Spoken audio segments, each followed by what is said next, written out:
yesterday, who did I have this with, who said to me, well, Moses did, oh, I know who it was, a psychiatrist. Do you happen to know Dr. Mona Lisa Schultz? No. Psychiatrist. She's actually a medical intuitive as well, 35 plus years. Anyway, she's not Jewish. She has studied the Torah and the Talmud for 17 years now. And she said to me, well, you know, Moses didn't really see the face of God. And I said, yes, he did. Let me go to the Shacharit. And I read to her what it says. And Moses was the only one allowed to see. But now I think maybe you're right. But yet the interpretation in my Siddur indicates that, yes, he did see the face of God. This woman said, no, he got a sunburn. He didn't really see the face. Well, it's so debatable, fun, like everything fun else. To debate these things. Yeah, right. Okay, so a question. So is the corrupt culture we're living in, I mean, do you think God's about to push the reset button? Well, he only said that he wouldn't do it again by flood. He did scatter us, scattered people out of after the Tower of Babel, and he scattered and he allowed us to be scattered numerous times. I don't know. I don't live my life on the basis that God is going to take care of things for us. We have to do it. We have to be his agents. Right. I remember your comment about your orange tie.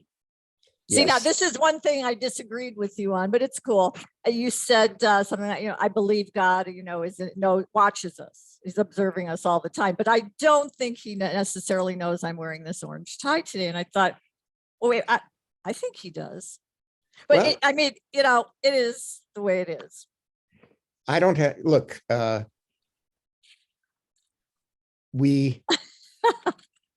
are many wonderful, one of the things that is wonderful about Judaism is that we can argue with one another and yet still be on the same page, fundamentally. So.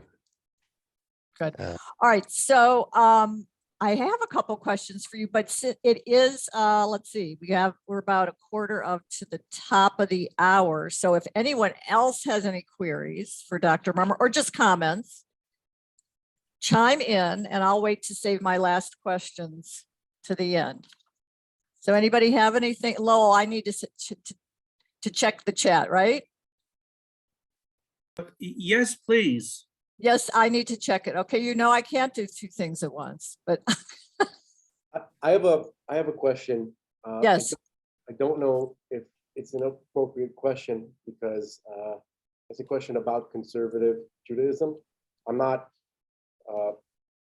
very well informed about all the beliefs of conservative Judaism, so I'm not sure, and I'm not sure if this is the right. Would it be okay if I just ask a question? Please.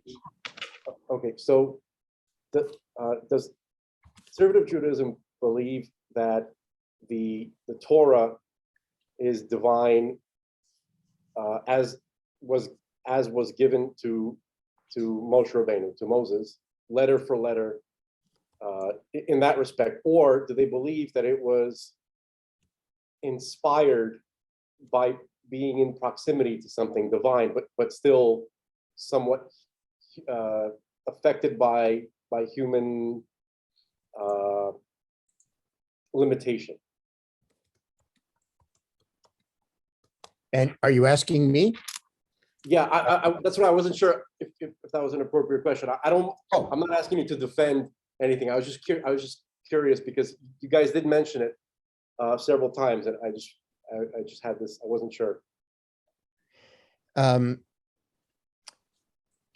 I don't know what the official position of the conservative rabbinate is on this.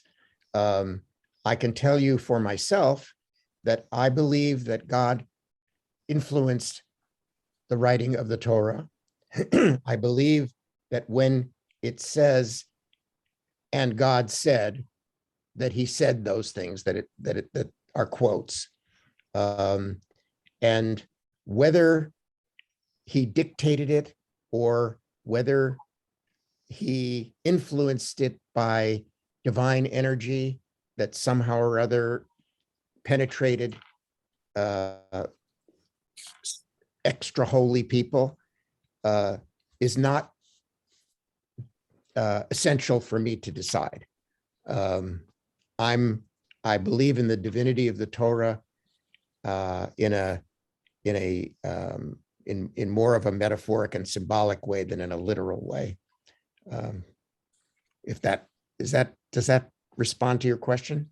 Yeah, well, I mean, it gives me a sense of how you feel about it, which is fine with me.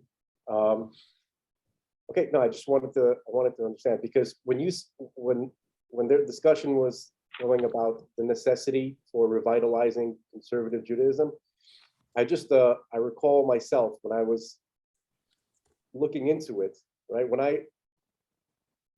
I first, I guess, encountered anything Torah related, I was about 15. It was a popular science magazine talking about the Torah codes.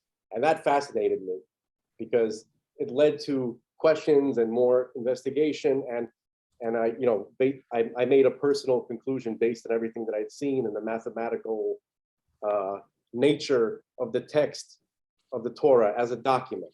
That, to me, proves its divinity.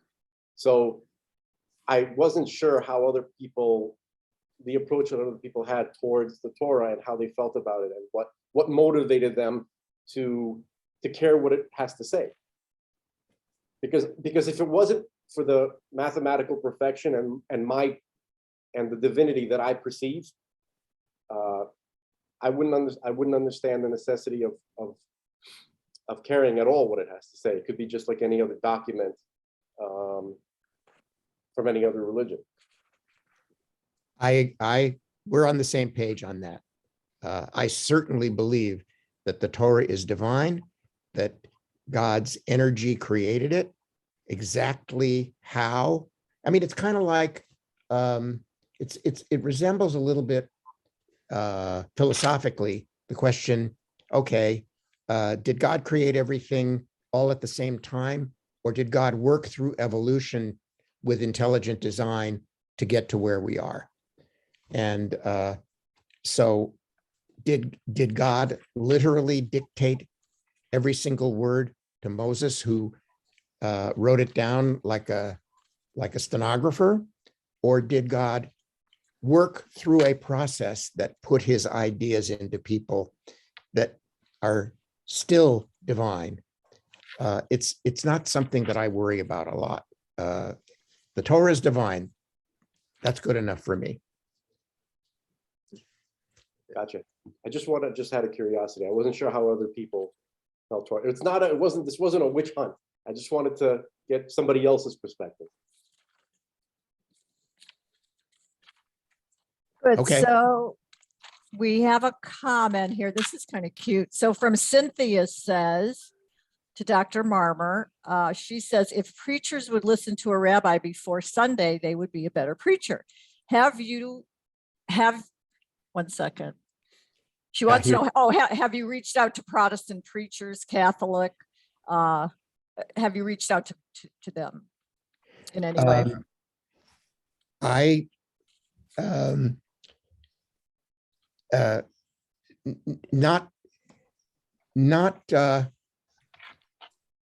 friend Dennis Prager, who is the other co-founder of the Torah Minyan, has many priests and preachers whom he's friendly with, and I've met many of them and have a great relationship with them. And while we have differences in this era, we're fighting on the same side. We can resolve our differences at another time, but right now, all of us are under siege. And so I've not done a sermonizing school or anything like that. I mean, I'm just me. Okay. Okay, does anyone else wish to speak? Dr. Marmer, I have a question. Please. I could be wrong here, but I'm just paraphrasing you when you mentioned like 30 minutes ago about how you're talking about like conservative Judaism, what needs to be done, how it's going to survive, and all these things. And you just kind of in passing mentioned the whole idea of just, always, I guess people always having to, or Jews, conservative Jews having to, I guess, adapt to the times of whatever is going on. I'm just paraphrasing. I don't really, correct me if I'm wrong, whatever's going on in the country. However, that, if you ask me, I think that could be a little bit problematic, because if you look at what's going on in the country today, when you have everything that's run according to moral relativism, and the standards are changing by the nanosecond, so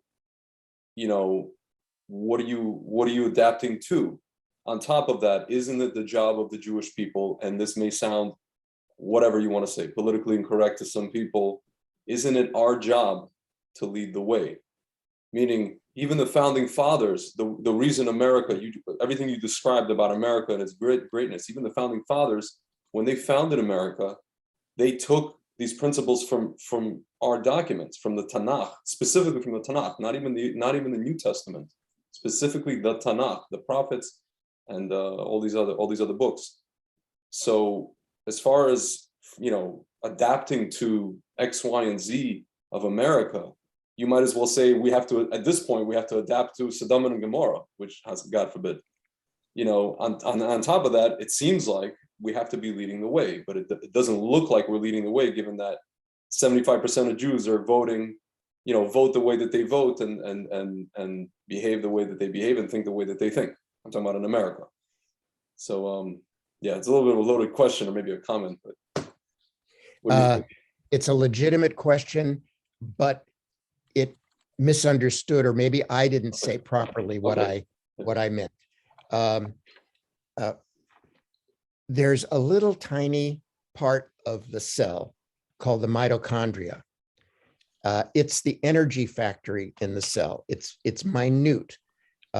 Its percentage as far as the mass of the entire body is kind of not too different from the percent of Jews in terms of the billions of people in the world. It's teeny, teeny, tiny.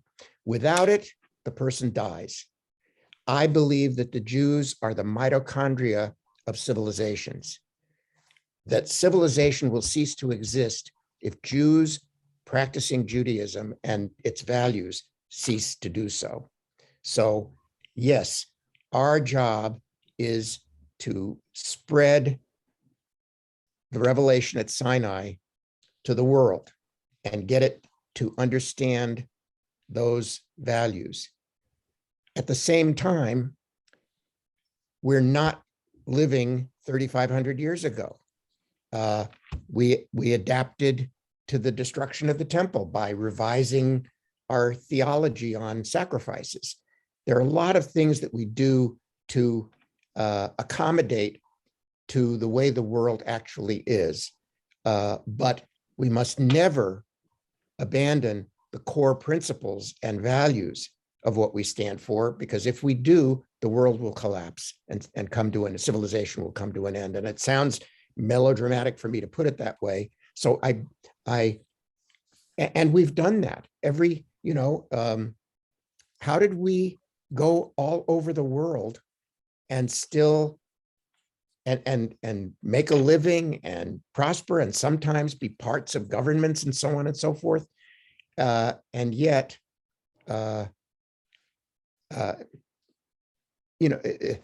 yet still remain who we are. We did it. We did it over the centuries, sometimes better, sometimes worse. So I don't want us ever to abandon the core principles. And yes, sometimes it means that we have to stand against the crowd. I hope that responded. You can challenge me. I mean, the only thing that I will challenge or maybe correct is, I mean, you mentioned how did we do this? I mean, because on a simple level, we went from being a national, I mean, now we're back to our national roots, as it were, because we have a land again. But after the destruction and our expulsion, we turned into a portable religion, like a suitcase faith, right? So we took that everywhere we went. I don't think we necessarily revised anything. If anything, I mean, the oral tradition, it was the oral law that allowed us to, so to speak, adapt, or not adapt, but bring in ancient principles or even ancient things that look ancient into modern life. But by no means did we necessarily, again, I'm just speaking as a person, as a Baalei Tshuva, as a person who didn't go up religious and follows the Torah, tries to at least. We didn't necessarily water anything down, at least we didn't try to, until maybe the Haskalah, until the Enlightenment, and then things got a little hairy. So just to, maybe challenge you on that. As far as like, again, we don't live 3,500 years ago, for sure not. But again, where do we draw the line as far as like adapting ourselves to something that is abhorrent? When something becomes abhorrent, when a society that we live in, whether it's Europe, America, or even in Israel, what are we adapting to? You know what I'm saying? It's like the progressives like to say, hey, we're progressive. What are you progressing to? Regression? You know what I'm saying? I guess one of the key differences between a progressive and someone who isn't a progressive is the progressives believe as an article of faith that every change is going to be good. And those of us who are not believe in Chesterton's fence, which is a concept that if you see a fence someplace, don't tear it down without having first investigated why it was built and make sure that the reason, if still valid, is maintained. So I would never advocate going along with anything that's abhorrent just for the sake of adapting. But and adapting is not the same as assimilating. I think that maybe that's part of the problem. For example, Betsy gets to listen to the Torah Minyan in Cleveland because she doesn't have a synagogue or a community there of like-minded people who lift her spiritually. So she's got to do it on Zoom. Is that adapting to the modern world, or is that doing something abhorrent? That would be the kind of thing that I'm talking about, not joining the progressive movement and all the rest of that stuff. But this is a discussion that we could have 3-hour-long debate about. I think I can boil it down. And can I just chime in for 1 second? So Please. Yes. When I went to Mayanot 20 years ago, we had this amazing rabbi who would come once a week on Thursdays, and he's a halachic expert, not just about current halachic situations, but all historic halachic situations. Rabbi David Fink, and based on everything that he said, right, I was surprised what the parameters, what the framework of what's considered Orthodox Judaism is, right? There's certainly a framework, but being a newbie at that time, I looked at the external, just the uniform of the people who are called Orthodox, and it seemed very different than what I was hearing. So my point is that it would seem that Orthodox Judaism, that the rabbis, the Orthodox tradition, which just means the mainstream, historically traditional rabbis, the types of fences that they have erected and dismantled over the years, right, is there? It's quite a spectrum. Okay, so for instance, you have communities where Orthodox communities where women don't wear. That's a legitimate Orthodox perspective, not perspective, but there's certain Orthodox rabbis that hold that a woman does not have to wear a sheitel or cover their hair. Okay, in some instances you'll see, like in the Syrian community, you'll see ladies wearing pants. So that falls within the Orthodox framework.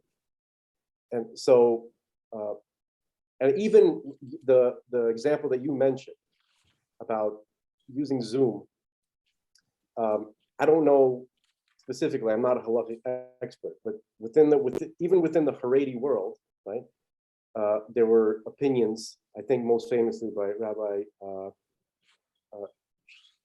Shlomo Zalman Auerbach, I hope I got his name right, who in some cases found that it was permissible to use electronic devices as long as they weren't involved in actually starting a fire. For instance, like fluorescent bulbs or something of that nature. I'm not exactly sure, but my point is that there is a very big spectrum. So that's why I was confused as to the necessity of having a separate movement within Judaism, which seems to be pretty much in line with, they kind of mostly fit within the framework of the Orthodox spectrum. And I think that in some ways, it would perhaps be better if, let's say, if conservative Judaism disappeared, you know what else would disappear? Orthodox Judaism. Because then there would just be us. No divisions. And if you want to say, what about the people who don't feel like keeping any of the commandments? That's fine too. It's like you go into any Chabad, you could have a motley crew of people there. Everybody's welcome. The leadership represents, let's say, a very strict observance with many fences, and also with traditions piled on top of that. All of that's optional on every level. But if everybody gathers into one space and unites, then these labels can disappear. So I sound a little bit like a liberal right now. I didn't mean to. I apologize. Just the terminology I'm using. But but anyway, I don't even know. That wasn't a question. That was more of a statement. So thank you for listening. Dr. Marmer, are you okay on